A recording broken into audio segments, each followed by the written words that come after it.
This is the S.J. Childs Show, hosted by S.J. Childs, streaming on all podcast platforms and on YouTube. Find us on all social medias. The S.J. Childs Show, bringing value to families through education and resources. Check us out weekly, where we'll have new and exciting guests. Thanks so much for your support. Enjoy the show. This episode is brought to you by S.J. Childs Books for Children. Visit sjchilds.org today to check out their special needs book collection. Teach inclusion and neurodiversity in this special 7-book collection. Get yours today. This episode's sponsors include Blinky Minky Blankets, handmade double-sided Minky blankets, highest quality and craftsmanship, creating your perfect blanket for your loved one as a special forever gift. Code word the mouth for discount today. By Dana Ball Legal Services. Avoid common legal mistakes and protect your small business. Dana makes it affordable for your Utah small business to avoid common legal mistakes with business operations, contracts, and employees. Get more information today at danaballlaw.com. By Moving with Autism, a service for autism families seeking real estate and design services that provide support for their child's development and family lifestyle. Natalie Castro is a Utah autism real estate specialist and autism sibling whose mission is to connect families to community support with sensory-friendly designs and relocation services. By Elevation Chiropractic Center. Get started on your path to full health. Elevation Chiropractic Center uses the upper cervical chiropractic technique to get results by identifying and solving the root issues of your medical condition quickly and safely. Elevation Chiropractic Center, Salt Lake City, Utah. This story is brought to you by Water and Body Basics, West Valley City, Utah. Hi, and welcome to the S.J. Childs Show. I'm your host, S.J. Childs, and today I have a really great guest, Zhara Astra, who is a writer, producer, professor, and an autism expert, I'm going to call her today. So thank you so much for being here with me today. Yeah, thank you for having me. Yeah, it's a pleasure to have you on here. And we met in strange, unconventional ways, which is, par for the course, right? Kind of a thing. Unconventional all the way. And it was just such an honor to kind of run into you, if you will, over Zoom and be able to connect like this, because the message and the information that you're going to share today is so valuable. And I am just shouting it from the rooftops, if you will. So, and this is the best way I could find to give myself a louder voice, give myself, the purpose that I wanted to give to the world and educate and help others understand autism acceptance, awareness, education, and yeah. So tell us a little bit about yourself, introduce yourself, and kind of what got you started on this journey. Well, I work in film and television. I'm a writer and a producer with a background in documentary films. And I would say I started down this autism journey because I have a 6-year-old son, and I started to see some autistic traits in him. So I went and I got him his assessment done, and I just deep dove into the research, and I started to see a lot of things that sounded like myself as a child and as an adult. So I just dug into research, and I was finding whatever I could on adults. And then somebody gave me a book on women on the spectrum and neurodivergent women.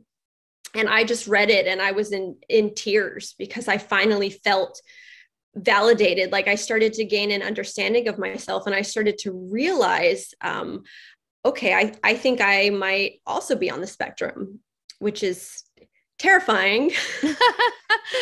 So a whole new world, right? Yeah, exactly. So I sought out a neuropsychologist here in Los Angeles, and I had a brain mapping scan done because for me, I needed to see it. I needed to see it to believe it. So I went in and I told her, I think that I'm on the spectrum. And of course, the initial response that adult women get is, Yeah, I don't think so. Because why? Because you don't look like Mm-mm. you're on the spectrum. There's no way you could be, right? Okay, well, I'm here and, I'm doling out the money. So Yeah. let's, And you let's don't act like a 9-year-old boy. So I don't understand. exactly. Yeah. So we did the brain scan and she called me a week later and she said, sure enough, your brain, looks like somebody's who's might be on the spectrum. You have gray matter in the areas, Wow. that is. And so I thought, okay. And so I just went even further and I started researching and researching. And I wanted to get an official assessment, which is very difficult to find as an adult and as an adult female.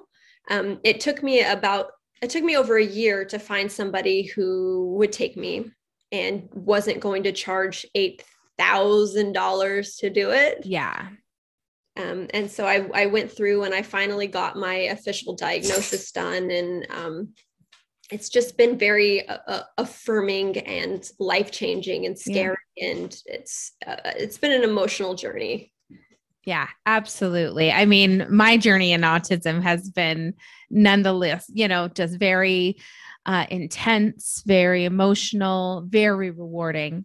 And it's through all of those that they come together in this beautiful vision and this beautiful look, and I try to give the world this outlook of what I see. And, our son was diagnosed about a decade ago. At 16 months old. So very early, he was a bright, little baby that was reading and writing before he was talking. And it was interesting to then now here we are a decade later.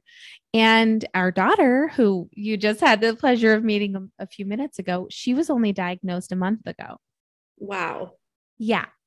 And so to have this idea, perception, for all of these things, and to be viewing autism for over a decade and 8 years or 9 years for her, and to not have ever recognized it. But it's been there. It's right. It's not like it just came when she turned 9 years old.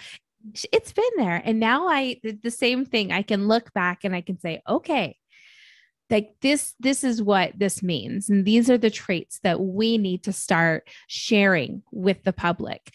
Because I'll tell you, when I thought that, my mom would be really on board. She's a medical professional. She's a nurse. Like she's going to understand it all. Whoa. Furthest from the truth. Yeah, it was really hard for her to grasp the fact that our son, had autism, and we had very limited information back then. It's still building, and it's wonderful now. There's so many more programs, but there's still so much more to uncover and so much more to learn and share with others. I think it's a real shock for parents as well. Parents of autistic children who are just now discovering this. Yeah. Because I think from those older generations too, there's still this very strong stigma around autism and spectrum and different neurodivergences, even though they may not have used that terminology back then. So to discover that your adult is on the spectrum is, it's a shock. My mom has struggled as well. And I gave her this whole spiel and I said, look, I'm on the spectrum and here's why, and here's all the examples. And she was like listening. Okay. And my mom, I adore her. She's a wonderful woman, but it was really hard for her to accept. And at the end of this long conversation that we had, she goes, okay, but you're not autistic. Because she's like, I made perfect children. Right. My children are perfect and you're perfect and there's nothing wrong with you. And I said, okay, so you just nailed a problem that we have right now, is that we view autism as there's being something wrong with you. I mean, even in the description itself, it's an autism spectrum disorder. Yes. So just break that word and toss it in the trash. Oh, that word. I know it's different for everybody. Everyone has a different experience, but I don't personally feel like I have a disorder. Yeah.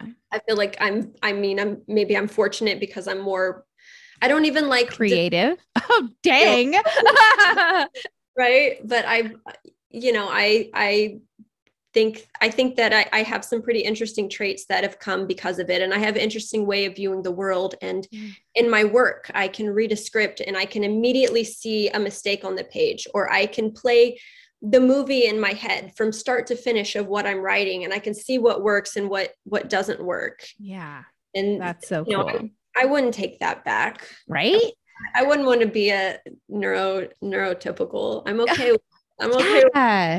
with Oh, no, I love that. And, the same goes for, early on when I was learning about autism, and it's just, you run across all of these things. Well, if you do this, maybe, they'll have less autistic symptoms. If you do this, and it's just like so overwhelming as a human being to want to do the best for your child, yet being thrown all of these, like, almost like horrible, like, it's so scary around every single turn. And then you take a step back. Well, I was able to, because I see that my husband is also on the spectrum, and now I can see my daughter, and I can really step back and, as I was telling you, probably see it in myself so many ways. And now I'm like, wow, I can really work with this. Like, this is okay. I can understand my son's eating and sleeping habits based on my husband now that it's like, oh my goodness, how did I miss this before? And it just comes with an idea that you can be flexible of thinking, that you can take a look at a person as a human being, and you don't have to like have a perception of what you think they should be. You just let them be who they are. Exactly. It's so tricky, isn't it? Because it just like, I love what you had said in your talk that you gave at ASU, when you said that your brain is like a bunch of little tabs going at once. I always give that kind of description for DJ. And I say, he's like a computer that's all the tabs are running all the time. So sometimes the actual functions of the computer are slow, and they have a hard time like keeping up because there's so many things going on at once. And I just think it's so incredible. And we wouldn't, we want to help manage and like strategize and help shape those things to be more easier for him to handle, but we certainly wouldn't want to change them. Yeah, it's tricky though, because it is so individualized. Yes. So he might have some kind of sensory processing differences that somebody else might not have. So it's so tricky with autism because the spectrum is so wide, and trying to find where you are on it and how it affects you and how you show up in the world and how you can set yourself or your children up for success. It's tricky. There's no one size fits all for diagnosis or for medication or anything else, really. Yeah. So it's like we're I laughed in my intro when you said that I was an autism expert, because nobody can be an autism expert, because we're learning every day. So and true. It's changing and evolving so much. And especially with women, which is that's my specialty. Yeah. That's specialist. There we go. We'll call you a specialist then. I love it. Because, with females, it shows up so differently in us, which is why we go undiagnosed for most of our lives until you're an adult and you have a child who you're researching, who you think might be on the spectrum. That's how time and time again, so many women are discovering this about themselves. Yeah, it is so true. It's like, with boys, I have an autistic cousin who's severely autistic, lives in a home. He's nonverbal. And so I grew up with that being my example of autism. And I thought that's what it is. And then we watch movies like Rain Man and these extreme male autism portrayals. Yes. Right? And it doesn't account for the female experience. And even on television, when you have females who are on the spectrum, the writers, they're writing them with male traits. So it's not accurate. So we watch that and we're like, oh, okay, that's not me. And we look at people like my cousin and we say, oh, that's not me. Yeah. Recognizing that for women, a lot of stuff we internalize and then we put on this mask, right? because as women and as girls, we're taught to be, be polite and make eye contact and give a firm handshake and don't be too weird or too quirky or too out there or too this or to that, and just kind of stay in line and don't draw too much attention to yourself, right? And be polite. And, one of the traits of autistic girls is being shy and being quiet. Now, what I think is interesting is autistic boys tend to do more stimming, or more like my son does he does the humming when class is too loud or something like that. And with us, we tend to be more quiet, and our head is just spinning, spinning super rapidly inside of us. And so we are not a behavioral problem for the classroom. Yeah. So they're not going to diagnose this quiet, shy girl who's polite, because that's not an issue. She's not disrupting the class. She's not causing any problems. So we're going to overlook her entirely. And we're going to give attention to the boy who is being disruptive and loud and stemming and doing things that are bothersome to other people. And it's and punish, right? Punish. See what kind of punishments work. Yeah. It's interesting though. Now, like I look back, it's like some people say that they have gaydar, right? And they can see these things. I can see this with autistic girls. So much. I mean, if I could have told you way long ago that Elon Musk was on the spectrum. Okay. And like all these people, and I'm just like, I see you out there in society. Yeah. 100%. And girls oftentimes they relate more to animals. So you have horse girls, the pony girls that want to dress like cats and they want to kind of embody this animal character, because animals are more dependable and they can understand them more than they can humans. So they relate to them more. So you see the little girl in class who's just kind of weird, kind of shy, kind of keeping to herself, wearing cat ears, and there's a good chance that she's on the spectrum. Yeah, 100%. No, I completely agree with that. And I wish that I would have seen, and it's funny that you say that about the, being shy little girl, because then I look at my daughter and I think, okay, she's like that in public and she was like that in school, but at home, no, she's the boss at home. And she's also so emotionally intelligent. Oh my goodness. That is what I think possibly one of the signs may be. When she was like 1 or 2, she was speaking before her brother. And I remember her kind of speaking in the same riddle language that her brother did, but I didn't recognize it, that it was the same, little riddles that she was saying and speaking to me. And it's so funny that we could just overlook those things, exactly like you're saying, because she's not spinning. She's not flapping her arms. She's just trying on everybody's shoes every single second she sees a shoe, and, like always dressing up and talking to everyone. And I swear when she was 5, I was like, are you like 60? Are you going on like your 60th birthday? She liked to sew and make doll clothes. And I mean, she just blows me away with her, like over, like she's beyond her years, beyond.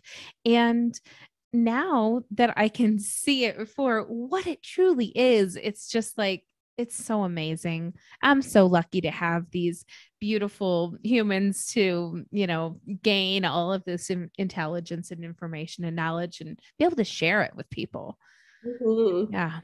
Your daughter sounds a lot like I was at that, because very, very, quiet and I'd say more shy, but also in a home setting, I was very, very bossy, and I didn't go and seek out friends. They always adopted me. Yes. And I say, God bless Christina, my best friend since we were 4 years old. She adopted me and she didn't leave my side. And I was the boss, and we have to play in my way, because also with autistic girls, there's this kind of controlling structure control or something. Yeah. We have to play how I want to play, and we have to do it this way because this is the right way to do it. because for me, it's about being efficient Mm-hmm. and it's about being logical and doing things that make sense. And playing in this way doesn't make sense and it doesn't add value to my life. Why would I do that? So I'm going to control the way that we play because this is what makes sense. Oh my gosh. It's so true. Oh, and there was this other thing that I totally thought of when I was listening to you talk to, and you were talking about, being like a little, like, I wouldn't say, I mean, less emotional, but just not being able to show emotions as much, or not even being interested to show emotions as much, rather. And I think that is so true with her too. And so it's funny because I'm just, like Scott, like super over the top emotional and highly sensitive. And so there was a time where we were going in the grocery store, and I have written children's books, and one of the we saw one of our teachers at the grocery store, and they said, "Oh, we'd love to have you come to the classroom and read the books." And I was just so overwhelmed and so excited. I was crying in the grocery store, and we walked away, and she said, "Keep it together. You can cry at home." And I mean, I was like, oh, they go, she calls me out. It made me laugh so much. And isn't it great when we can now laugh at those things, look back and just really laugh about that?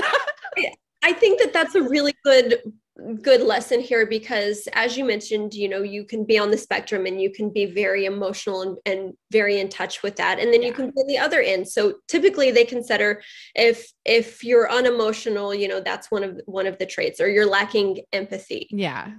I'd say I was on that end when it came with humans, because I didn't understand people. I didn't understand why people got upset. Feeling. Why are you so upset about this? But with animals, oh my gosh, if I see an animal that's locked in a car, I will cry and I will call the cops. And I will defend the people that can't defend themselves. I will stand up for the underdogs and for animals. Yeah. Just people, I could never understood why they feel and how they feel so deeply, because that just wasn't me. Yeah. And how do you find that affects your relationship now that you have that opposite? I mean, that's kind of what my husband and I talked about afterwards, was that must be what's needed. Well, I mean, relationships have always been tricky for me because I've been more of a loner. I require a lot of, I like social situations, but I like a lot of alone time. I have to have my container. I have to have my space with my colors. I love it. Smells. I'm very sensitive. Yeah. Oh, me too. Smells. I can burn Nag Champa, and that's the only incense that I can smell, or I get a headache. I can't handle perfumes. I can't handle a lot of people's natural smells and pheromones and things. I'm just it's just too intense for me. So, relationships have always been a bit of a struggle, because the partner needs to know that I require alone time. Now, before I was diagnosed, you can imagine that didn't come off too well, because I didn't understand this about myself. I didn't know I was on the spectrum. They didn't know that. So I just seemed kind of distant and detached. So I think that's why it's so important for us to understand ourselves, so we can communicate this in relationships and partnerships and friendships, work environment, whatever it may be. This is what I need to best operate. I need this music, which I'm going to play over and over because that's a comfort. I need this food, which I'm going to eat over and over the same thing because that's a comfort. And I'm going to have this smell and this lighting and these colors. Yeah. And that's that. It's so funny. I was just thinking of, I was going through grocery things, and my husband says, "Why do you always order all the same things?" And that's just it, right? You just like get in this habit of, well, all of these things work. They all work. They're all something I can go to, and it's my go-to. Like, it's never a problem. It's always there, right? I could always have a bagel. But yeah, it's so funny because when we start to really recognize these things and be able to be okay with them and be able to give, like you said, kind of directions to our families to help support us, which then makes us better for them. I think it's so important. And What do you think now that you have a diagnosis and in your work situations, do you disclose to them as well?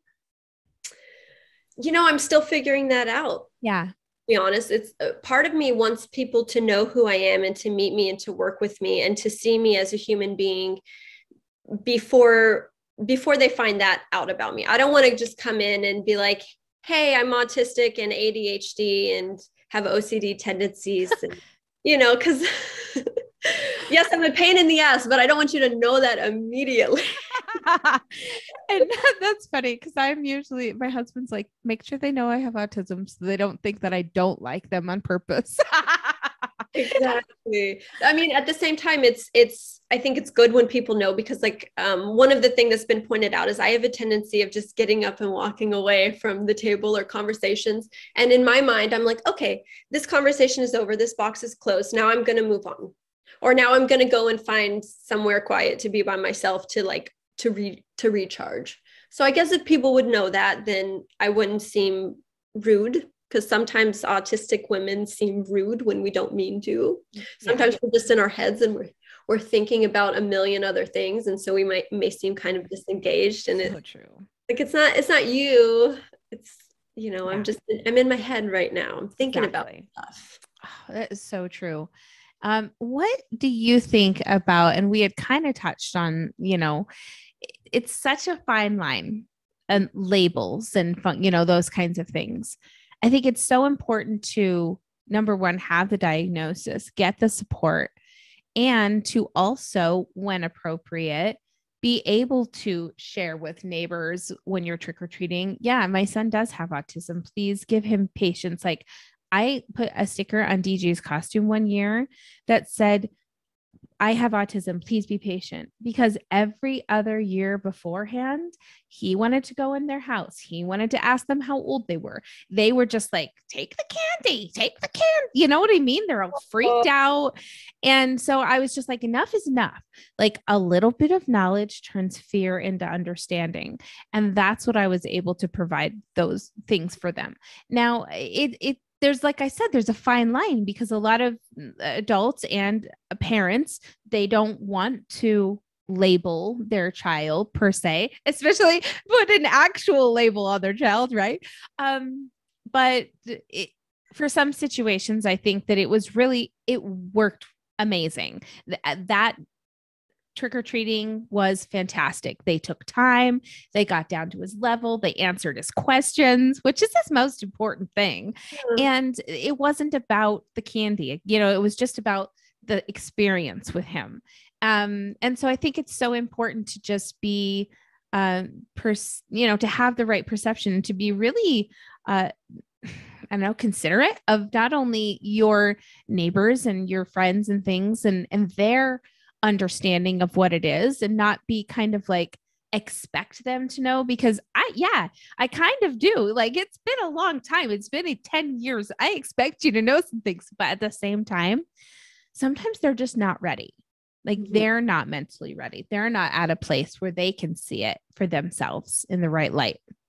Yeah, that makes sense. And I think that we need to be destigmatizing this so that we are comfortable with coming in and saying, this is what's going on.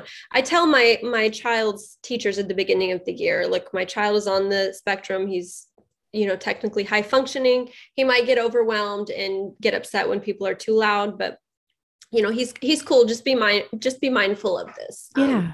And I would love to walk into a job interview and say, okay, I am autistic with ADHD and I need movement and I need a corner to myself and I need this and I need that and I need a standing desk. And if you give me these things, here's what I can deliver. Yes. I have attention to detail and I have extreme focus and I get stuff done. And here's what I can do for you if you give me these tools. I would love to be able to do that.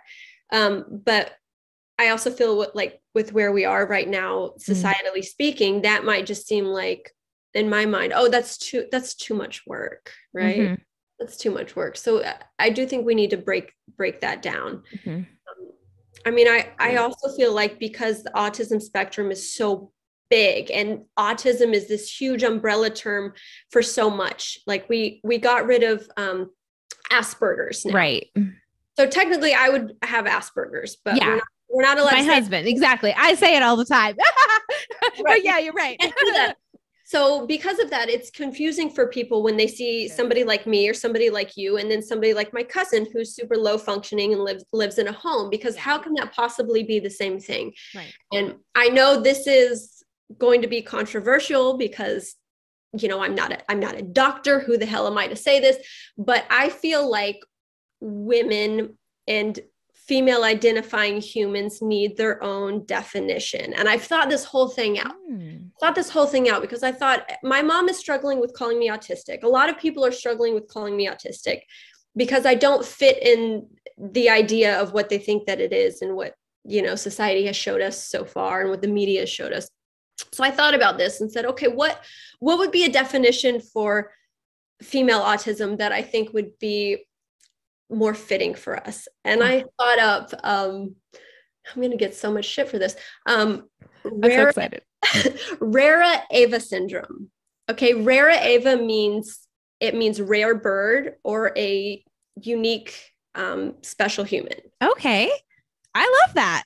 So I'm like, okay, so if we just, I mean, whether you call it Asperger's or whatever the other term is, I just feel like there needs to be something differentiating the two, because it's just too broad. Yes, agreed.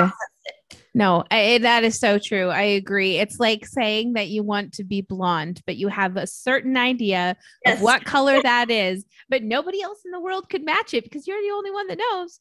Like, you know, it's just ridiculous. It's too hard. It's too hard to choose. So yeah, that is so true. I love that. Tell us, do you have some projects that you're working on and things? What do you have coming on up? Oh gosh. Well, because I do have ADHD, I have about 50 of them. Yeah, me too. Exactly. But will I ever finish them? But you're great at starting them, and that's important. Yeah, that's funny. Bad ADHD joke, but kind of true. No, I have a handful of projects right now. When I did my assessment, actually, the psychologist I was working with said, you picked the best profession for yourself because you can do so many things and you can move on and constantly be excited and write on this and do this. So right now, one of the, I think, most exciting and relevant projects I'm working on related to this is I'm doing a 5-part docu-series on neurodivergent women. I love it.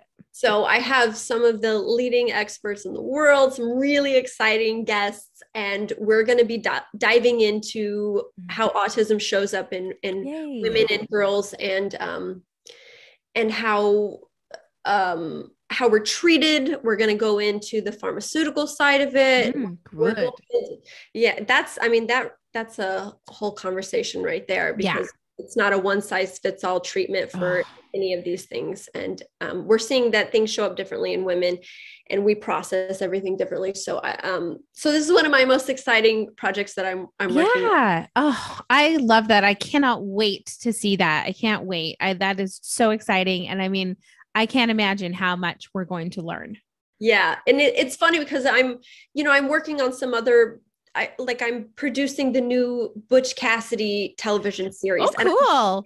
And I'm doing these really amazing projects, but a docu-series on neurodivergent women feels like the most important work I've done in my life so far. I love that. It's going to help so many people, and it's going to change things. I strongly believe that. They'll be entertained by Butch Cassidy. They'll be entertained by these other projects, but their lives will change by this. Meaningful. I want somebody in the Midwest or wherever else to watch this and say, wow, I feel understood. I feel heard. This is my child. I've struggled with this. I've struggled with that. I want them to gain some kind of understanding of themselves or their loved ones. I have chills. I'm so excited. That's wonderful. That's wonderful. Oh my gosh. Thank you so much for your time today. I'm just so honored to have you here and to be able to discuss all of this. And I know that, listeners and viewers are really going to have connected and been able to, especially some of my females that I know are feeling this way too, that will really be able to just say, yes, this is it. This is exactly how I was feeling, and how I kind of felt not a part of something. But it's so nice. The autism community, it's like a secret club you never knew you could be a part of until you're a part of it. And then it's so much love and so much acceptance. I certainly have just found so many families that have, I've been able to serve. And when that happens, when you're able to just give families resources or, help them in any way, it's so rewarding. Oh my gosh. I love it. And it starts with understanding. It starts with diagnosing. Something super alarming I discovered was that autistic women are 3 to 4 times more likely to try to commit suicide. So we're going through our day, and we're struggling, and we're masking, and we're putting on a smile, and we're going to work, and we're just trying to knock out the 1,000 things that we have to do. And we come home and we're exhausted and confused and don't understand why we feel the way we do. Why are we depressed? Why am I anxious all the time? Anxiety is a big female trait there. And so, it's shocking. It's shocking to see though, that's what they're turning to, just because they don't understand. So it's like, if we could start with the diagnosis, right? Yep. Start with understanding ourselves and helping our kids understand their feelings. Exactly. And one of the other things I discovered, which I'm still diving into the research on this a bit, but transgender people, okay? Yeah. The transgender community, they are, I believe it was 25% of transgender people are autistic. Yeah. And I have no idea. Non-binary as well, because I was curious about this. Okay, transgender people are more likely to be on the spectrum. What about, what do we know about non-binary specific individuals? Not enough, right? Well, it turns out that oftentimes this is a trait of autism, is that we tend to be androgynous, or not necessarily relate to our biological gender, which I think that's huge. I can't imagine being, having these kind of gender divergences and trying to figure out myself, and then, oh my gosh, I can't imagine autistic on top of that. Wow. Oh, yeah. And courageous, right? Courageous, brave. And I wish the world would just give people grace the way they deserved, because they were humans, because they, we're all here because we're so diverse. It's not the other way around. Exactly. And with, we know that a lot of the research on this stuff has been done on young white cis males. Yes. Historically speaking. So it's a very limited scope, and that's why women are not diagnosed as much, or transgender community aren't diagnosed so much, because it's all done on this specific type of white cis male, right? So it's like, if we open that up a bit, then we can start to see a bigger picture. And with that, they've discovered, I think originally they said about 5% of 5% of people are on the autism spectrum. Well, they're now seeing, I saw a study out of the UK that they think that 30 to 40% of the people are not autistic, but neurodivergent. Yeah. Now, if we're creeping up to the 50% mark, then, I mean, that's right. That's well, and I was and I was just going to say, the CDC just came out with 1 in 44 in the US. So if that, just once again, let's go back to this, looking at it in a boys, and we're not even including, what does that really say? If half of the population is also women, then, and we haven't included them in this 1 in 44, numbers and pattern, I'm afraid to tell you that it's probably more in the 20s, or something. It's probably half of that number as well. Just like you said, it's probably closer to 30 to 50% of our population is neurodivergent. And the more we are excited and accepting and use that to our strengths and our advantages, the further we'll become. The more we butt heads and go against it and try to stay back in the, 70s and whatever other, ideas we're working off of, it's not going to work. We need to take it up, flip it upside down, shake it, let it everything loose, let all the dust balls fly off and fix it. And we're making huge progress though. People like you who are having podcasts, who are opening up the dialogue about this. This is huge. These women that are writing books on this now about their experience. We're starting to do more research, making films on it, making information accessible.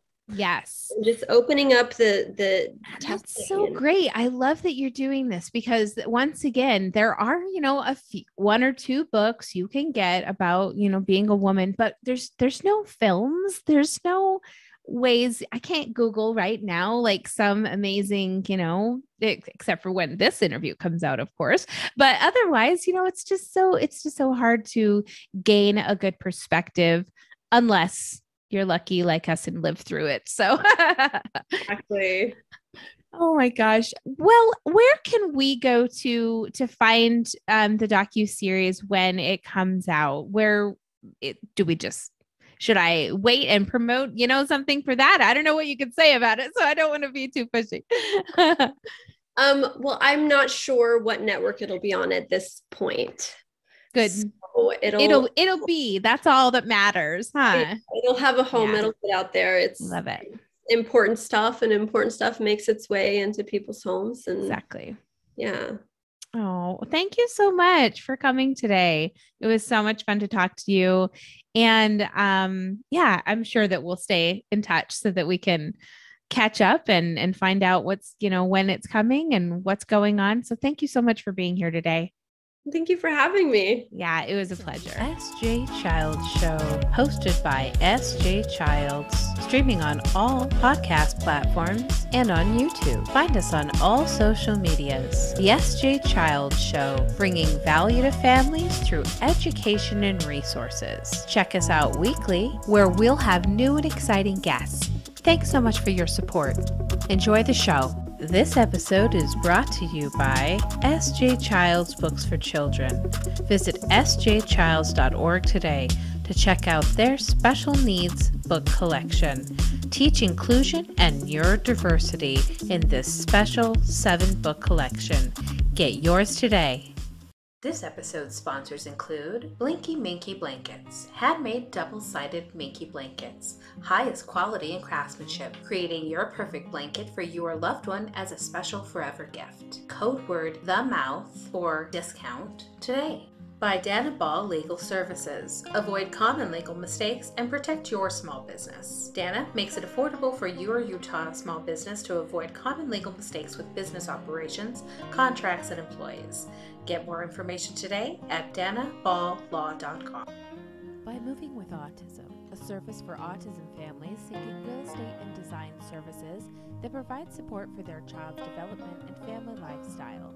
Natalie Castro is a Utah autism real estate specialist and autism sibling whose mission is to connect families to community support with sensory-friendly designs and relocation services. By Elevation Chiropractic Center.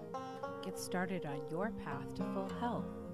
Elevation Chiropractic Center uses the upper cervical chiropractic technique to get results by identifying and solving the root issues of your medical condition quickly and safely. Elevation Chiropractic Center, Salt Lake City, Utah.